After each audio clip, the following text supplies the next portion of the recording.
अस्सलाम वालेकुम। कैसे हैं आप सब? उम्मीद करती हूँ अल्लाह के फजल करम से आप लोग खैरियत से होंगे, खुशबाश होंगे, ठीक ठाक होंगे, जहाँ भी रहें, खुश रहें, आबाद रहें, हंसते रहें, मुस्कुराते रहें। अमीन सुमा अमीन। निहायती अफसोस के साथ कहना पड़ रहा है कि आज हमारे माशरे को इन नाम नहाद औरतों ने, जो औरतों के नाम पे बदनमा किस्म का दाग है, इन्होंने सभी औरतों को बदनाम कर दिया। आज पाकिस्तान में फैमिली ब्लॉगर वाली औरतों को कोई अच्छी नज़र से नहीं देखता है, क्योंकि उन्होंने सब औरतों को बदनाम करके रख दिया। एक ही शोर से तीन तीन चार चार बार तलाक लेकर फिर उसी शोर से सुलह करके ये लोग क्या दुनिया को दिखाने चाहती हैं। आप लोग न्यू जनरेशन को क्या मोटिवेशन दे रही हैं? आप लोगों की वीडियो से क्या पैगाम लोगों को मिल रहा है?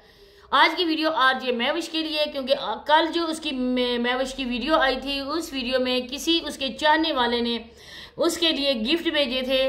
तो मुझे बहुत ज़्यादा इस बात का अफसोस हुआ जब मैंने वीडियो देखी। तो मुझे एक पहले भी इसकी वीडियो थी जिसमें सुलह के लिए कहा गया था कि थंबनेल लगा था, सॉरी, कि आप लोग कहते हो कि मैंने शोर से सुलह कर ली तो माफ़ करना पड़ा, सुलह करनी पड़ी। तो जल्द या बदेर आप लोगों के सामने वो बात भी आएगी, क्योंकि इसने किसी और से सुलह नहीं किया बल्कि उसी शोर से सुलह की है जिस शोर से ये 3 बार तलाक ले चुकी है।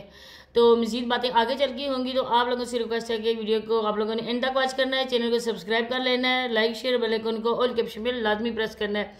सबसे पहले आप लोगों को ये बताते चलूँ कि पिछले दिनों में इसने ये वाला एक हंगामा मचाया हुआ था कि मेरी बेटी मायरा के साथ किसी दुकानदार ने गलत हरकत की है।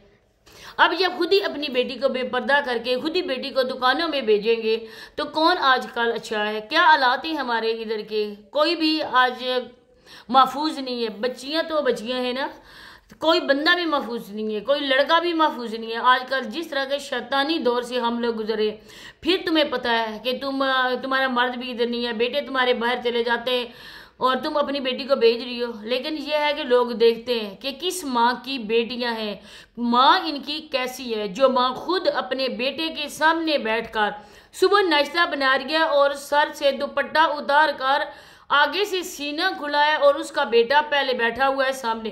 पहले तो बेटा देखेगा ना माँ का बायोडाटा, और इसके बाद वो दुनिया को दिखाया जाएगा। ये औरत जो अपना जिस्म लोगों को दिखाती है वो इज्जतदार औरत हो सकती है? उसकी बेटी की कोई इज्जत कर सकता है? वो तो यही बोलेगी ना कि ये धंधे वाली औरत है और इसके घर में ये सारा काम होता है। जो औरत खुद इस तरह के काम करती हो, हाँ, ये मैं बात बिल्कुल यकीन के साथ कहती हूँ कि ये औरत गलत है और ये हर किसी को गलत ही मैसेज देती है।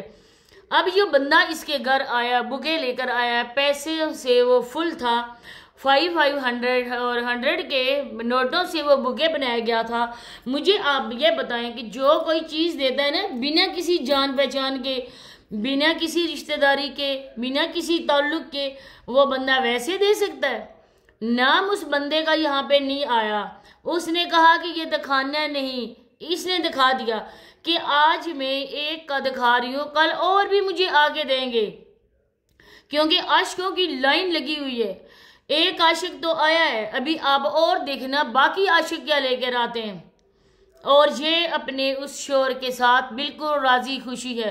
तलाक इनकी एक मामूली सी बात है। इस औरत के आगे कुछ चीज़ भी माना नहीं रखती है। पैसे की खातिर ये औरत बेपर्दा होकर यूट्यूब पे आती है। अपनी बेटी को, जिसका इसने कहा था कि मैंने डीएम करवाना है, क्या करवाना है, और उसका देखें कि अब वो बेटी भी आ गई है, उसको भी बिना दुपट्टे के, उसका भी कोई नहीं है कि लोगों ने कहा कि मायरा को आप सामने न लाएं। हाँ, डीएनए उसका टेस्ट करवाने वाली थी, क्योंकि माँ को क्या डीएनए की पड़ी है, माँ तो माँ होती है। वो बच्चों की हर एक नज़र को पहचान लेती है कि मेरे बच्चे आज किस हाल से गुजर रहे हैं। माँ की छठी हिस्स जो होती है ना, वो बहुत ही ज़्यादा काम करती है। तो इसको अपनी बेटी के हालात का पता नहीं था, इसको डीएनए की क्यों ज़रूरत पड़ी, और इसके बावजूद भी ये अपनी बेटी को पर्दे में नहीं रख रही है, सामने आ रही है। और तो और अपने आप को भी 10 फिल्टर में, ये अपने आप को 10 फिल्टर लगा के फेस पे लोगों के सामने आती है। क्यों आती है? किस वजह से फिल्टर लगाती है ये औरत?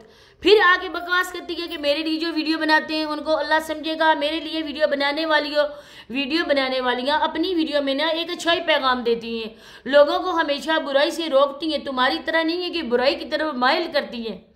चार बातें तुम्हें करना आ गई हैं, तो तुम तो बहुत ही बड़ी फिलासफर बन चुकी हो। अब किधर गए तुम्हारे डीपीओ, अब किधर गए जीबीओ, अब किधर गया मुतलका थाने का एसपी एसएचओ? उन्होंने क्यों तुम्हारी बेटी की हेल्प नहीं की? क्यों तुम्हें जूते मारकर पुलिस स्टेशन से बाहर निकाल दिया गया? क्या अपने बेटे को सिखा रही हो? कल क्या तुम कहती हो कि तुम्हारी आने वाली बहू तुम्हारी इज्जत करेगी, तुम्हारे बेटे तुम्हारी इज्जत करेंगे? आज तो बेचारे वो खाने की वजह से मजबूर है। और जिस तरह तुम मार पीट कर उनको सीधा करके भेजती हो ना, आने वाले वक्तों में ना, जब तुम्हारे पास ये हुनर रहेगी, जवानी तो अब भी नहीं है, एक बूढ़ी औरत हो, 50-60 साल की तुम औरत हो, एक बेटी को तो खा चुकी हो तुम। जब तुम्हें पता है, जब तुम ये भुगत चुकी हो कि तुमने अपनी बेटी पहली के साथ क्या किए, तुम्हारे करतूतों की वजह से वो दुनिया छोड़ के चली गई, अब दूसरी बेटी को भी जूं जूं वो मायरा बड़ी हो रही है, जवान हो रही है, उसको भी उसी तबाही की तरफ लेके जा रही हो, उसी गंदगी की तरफ लेके जा रही हो जिसमें तुमने मुस्कान को धकेला था। ना ही मुस्कान का कसूर था और ना ही यूनुस भाई का कसूर था, क्योंकि उन दोनों को इस गलत रास्ते पर चलाने वाली कोई और नहीं थी, बल्कि ये महवश ही थी। इसकी नज़र में ये बातें बिल्कुल मामूली हैं, क्योंकि मर्द पे मर्द बदलना इस औरत को बहुत अच्छी तरह से आता है और कोई काम ये नहीं कर सकती है। जब इसके पास पैसे आ जाते हैं अच्छे खासे, तब ये यूट्यूब पर वीडियो बनाना भी छोड़ देती है। हर रोज़ लाइव आके ये नौउम्र लड़कियों को भी पीछे इसने छोड़ा होता है, फिर आके कहती है। अब आप लोग खुद समझें, आपने वीडियो देखी होगी, एक बार भी इसने उस बुके वाले को भाई बोला नहीं बोला। अब उस बंदे ने नाम अपना जहर होने से बचाया, लेकिन इस औरत ने जी, इसने भी नहीं भाई कहा, क्योंकि दर पर्दा वो बंदा कौन है, वो कोई और नहीं है, वही है जो इसका शोहर है, जो इसकी बेटियों का बाप है। पैसे की खातिर ये औरत हर रोज ड्रामे बनाती है। इसको न अल्लाह का डर है, न रसूल का डर है, और न ही इसको कब्र की अंधेरी रात का डर है। ये इसने कोई आबे हयात पिया हुआ है और ये किसी गलतफहमी में है कि मैंने दुनिया तो छोड़नी नहीं है, मैंने इधर ही रहना है। मेकअप करके, बिना दुपट्टे के आटा गूंदना, बिना दुपट्टे के अल्लाह पाक से छोटा है रिस्क। अल्लाह पाक ने नबियों से पहले ज़मीन में रिस्क भेजा, उसी रिस्क की ये नौजबिला से बेहरुमती करती है। आटा गूंदी है, दुपट्टा नहीं होता है, रोटियां बनाती है, सर पे दुपट्टा नहीं होता है। हालांकि हम लोग हैं चप्पलें भी उतार देते हैं, जब हम लोग रोटी बना रहे होते हैं ना, चप्पलें भी उतार देते हैं। लेकिन इस औरत ने अपने बेटे को सामने बिठाकर खुद ही वो बेपर्दा होकर सीना आगे करके ये बना रही थी रोटियां। जिस औरत को तमीज़ नहीं है, मैं कपड़े कर रही हूँ, वॉश कर रही हूँ, मैं मुझे झुक कर कपड़े निकालने भी हैं, आगे मेरे कैमरा लगा हुआ है, क्या दुनिया को दिखाना चाहती हो? बखूबी लोग समझ सकते हैं कि तुम किस कैटेगरी की औरत हो, कितनी बेशर्म और बेहया औरत हो। तुम्हारी जैसी औरतें ही ना हमारे माशरे में ना बेहयाई और बेशर्मी फैला रही है।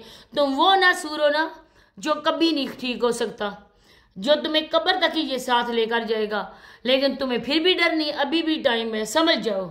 इसी के साथ ही इजाज़त चाहती हूँ। इंशाल्लाह नेक्स्ट वीडियो में दोबारा से मुलाकात होती है। अल्लाह हाफ़िज़।